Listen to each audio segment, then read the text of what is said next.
Well, ladies and gentlemen, I won't keep you. I can see that there are some closing eyes and some tired faces. I just wanted to give a kind of an overall summary of what we have heard and learned today. First, I'd like to thank all the speakers in the plenary sessions, and also certainly not to forget those in the parallel sessions for whom it was just as much a challenge to stand up and speak and tell of your own experiences and own stories. I'm sorry that I didn't get around to all of them, because the feedback that I've got from you chairs, it sounds that there were fascinating insights to be gained. And that's, I think, the view that I would like to put across, that it's been a really interesting set of different experiences from the presentations we've had today. Some very thought-provoking and provocative statements, particularly from our first plenary sessions this morning, from Professor Jarkko Saarinen especially. But the day was kicked off, for me, with a concept, sort of setting the scene for rural tourism in Finland, what it means in the context of communities, and with some key definitions on the topic, which was good, because it meant that Jarkko could then focus on what he was trying to do, which was to provoke us to think, rather than setting definitions. A challenging presentation, Jarkko, on the impacts of tourism development strategies on communities. And I think perhaps the lesson was to clearly see what it is you're trying to do and set your questions, set your indicators to measure the success, not in terms, as he put, of how effective the tourism industry is at creating its own income and creating its own self, but rather more in terms of community development. If that is what the strategy is for, to develop rural communities, then that's what we should be measuring.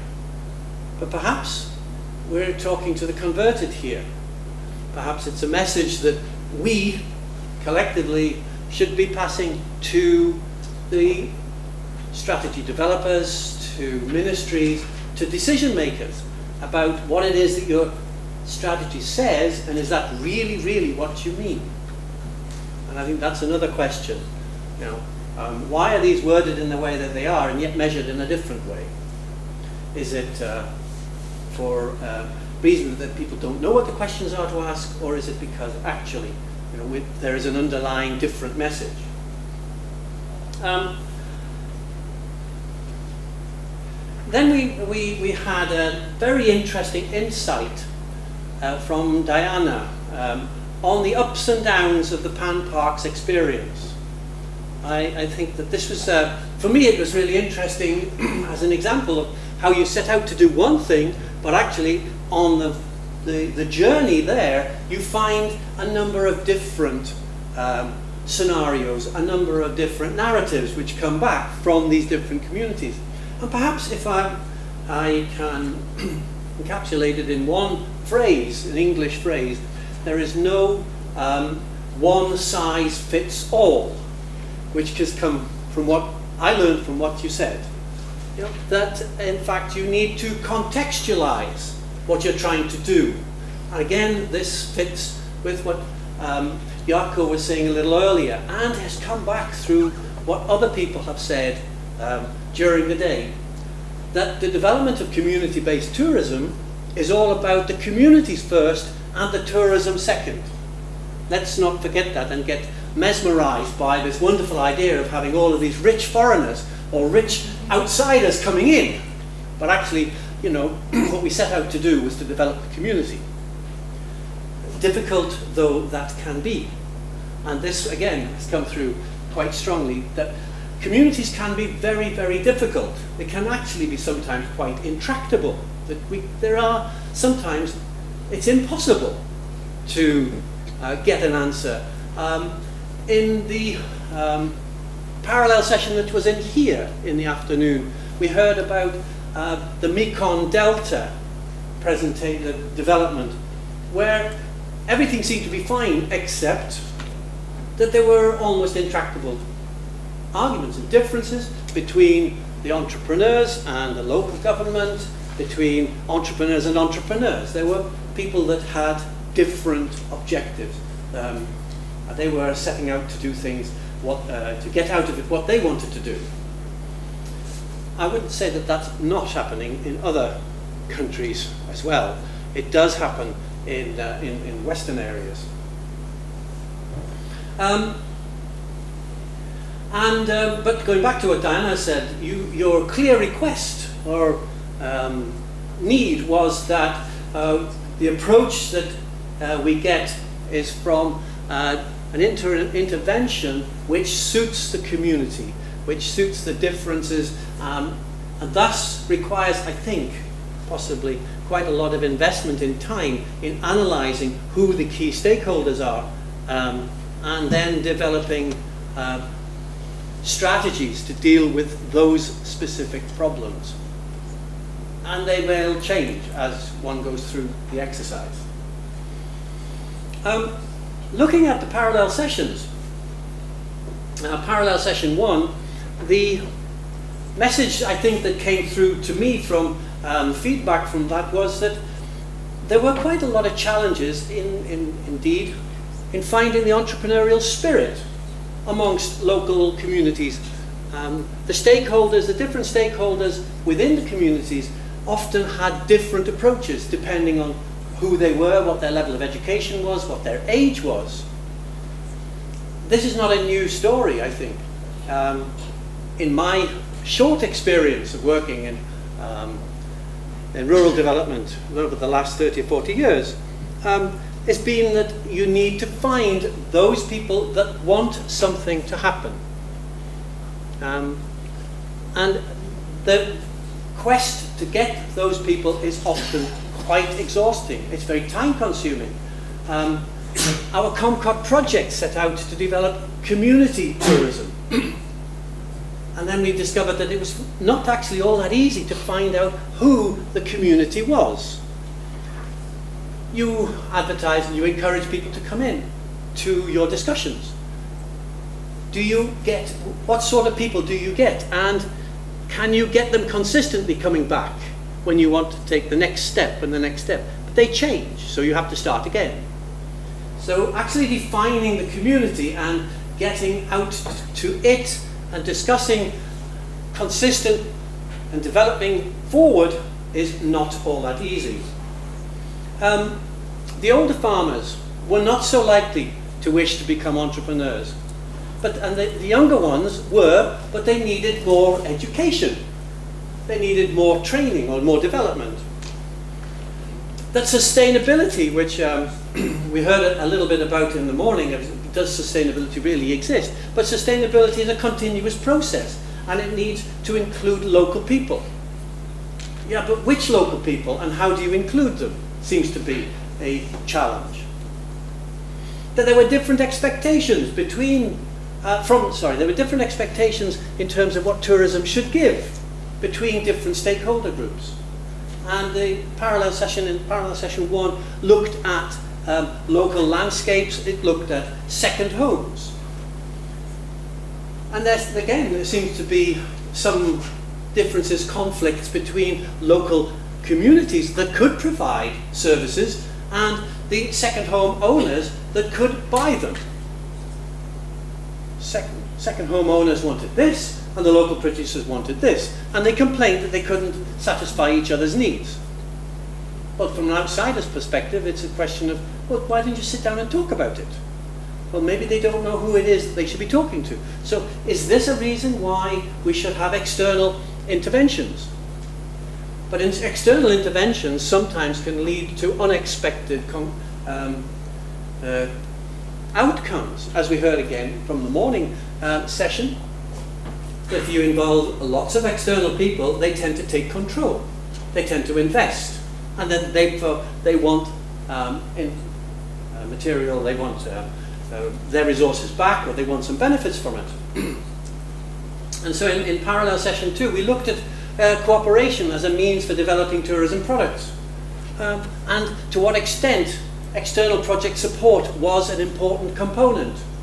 Well, maybe for continued and permanent development, it is quite important that external projects can come in, they can facilitate the ground, they can facilitate the structures, and then we need to look at how this is going to be continued after the life of the project. And certainly in Concord we are being asked that. How does it continue after the life of the project? Is there a life after the project?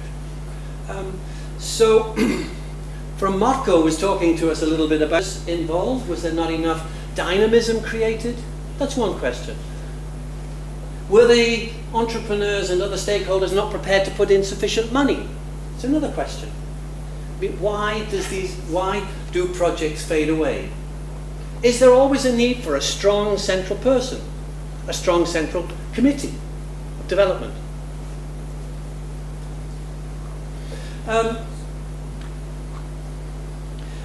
Again, we were given a clear example of the importance of involvement of the support of the local communities. And the development of community-based tourism as a result of the uniqueness of the community. This came from Ayrshire in Scotland. That each community was asked to say something about themselves, and the project, which had in mind the bigger picture of Carrick, Ayrshire, was able to compile this into an interesting story, an interesting area to go to. One might even call it a destination. And this was very similar to the Mekong Delta story as well. That there were things here that people would go to, and then they could move from one community to another, to another, to another. So the area had sufficient capacity and had sufficient interest for tourists. But the message that came across from both of these was that it was so important to involve local people in putting forward these ideas. They knew their communities. We heard about tackety boots, very Scottish term, about the million boots that were made in one little town. It's a really fascinating story for somebody from outside. And there was a little tagline on, I can't remember whose presentation, but what you see as everyday is what other people from outside see as fascinating and interesting about your community. So external people perhaps can see the bigger picture, the local people can see the narrow internal picture.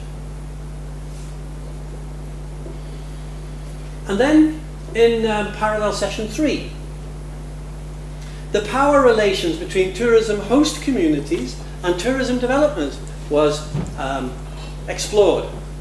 And the conclusions proposed was that although communities are unable to say no to externally devised schemes or definitions, they are the ultimate beneficiaries in a local development situation. So maybe there's a need to reset the balance. That what local people are able to cope with, or local people want to have happen to them, needs to be mediated in some way so that the external developers don't just impose something on them. And the idea about volunteer tourism as a tool for tourism development, inviting people to share their vision of sustainability, and considering and need to consider that as a social construct between tourism and the tourism providers. So is there something there that we need to spend a little bit more time exploring? And finally, the concluding sessions of the day from Tina and Inna gave us some really fascinating insights into the issues I've just discussed. The issues around developing community-based tourism in Finnish villages. What is a village? What is the tourism that it can offer? And then packaging that in such a way that it is possible for external agencies to actually sell it. This idea of putting different villages together with their different products and then packaging that for sale, for making it available for outside people to purchase. And then looking at that in the context of what Ina has just been telling us about from rural areas of Russia. This a young, dynamic rural entrepreneurs, wonderful idea. Yeah, I can see that happening. Yeah, it's the young people who have got new and fresh ideas, who perhaps are going to be the ones that are hungry enough for development to actually want to make something happen, in spite of the restrictive or crushing issues of the history, the social conditions, and also maybe bureaucracy as well. So, on that very positive note, I'd like to close the day, and again, thank all the organisers. A reminder of the need to be on time at 18:30 at the Sirahone Hotel. Buses will be waiting, but not for long. Okay, thank you very much.